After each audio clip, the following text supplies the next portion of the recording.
Pourquoi y a-t-il autant de séparations de pairs dans le paddle professionnel? Nous savons tous que dans ce sport, la notion d'équipe est aussi cruciale que le talent individuel. Pourtant, les séparations s'enchaînent depuis ces dernières années. Mais pourquoi est-il si difficile de trouver un partenaire durable? Évidemment, la première séparation qui nous vient en tête, c'est celle entre LeBron et Galan.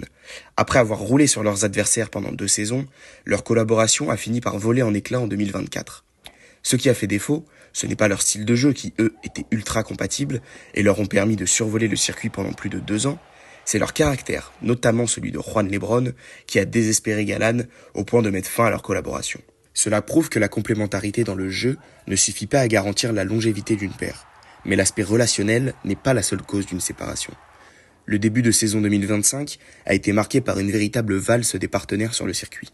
Après seulement quelques semaines de compétition, plusieurs paires fraîchement formées ont mis fin à leur collaboration de façon prématurée.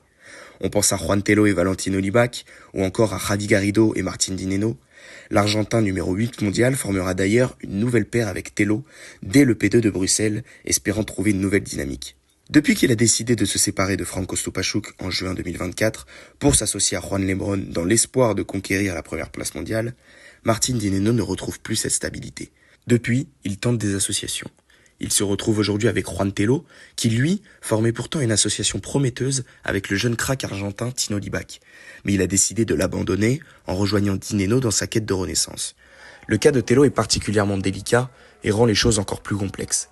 Alors qu'il affirmait avoir retrouvé le sourire avec Valentino Libac, et même ne pas avoir retrouvé un tel niveau depuis Chingoto, le voilà qui met fin à cette association pour rejoindre Martin Dineno. Dans une interview, il revient sur ce choix.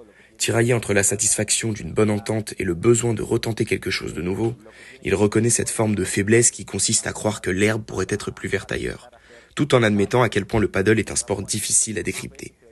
La dimension relationnelle entre partenaires, le mental, les points au classement, les accords avec les sponsors ou encore les enjeux financiers, autant de paramètres qui s'entrelacent, se percutent parfois et dépendent aussi du caractère propre à chaque joueur.